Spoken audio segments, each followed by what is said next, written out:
Oi, meninas, vem comigo. Abri e recebi de mão na sala lá, que eu tava muito ansiosa pra essa caixinha chegar. Eu tava aguardando demais essa caixinha.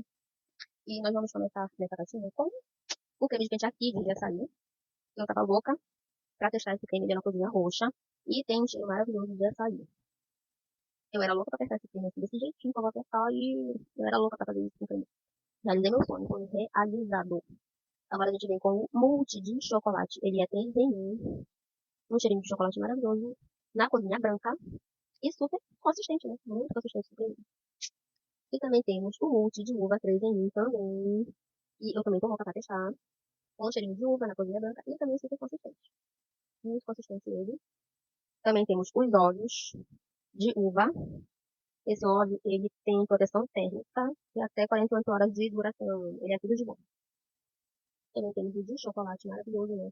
O cheirinho desses óleos são maravilhosos, super amo. É uma delícia. Muito bom. E é isso, meninas. Essa foi a minha caixinha de recebido de falando. Beijo, tchau, tchau.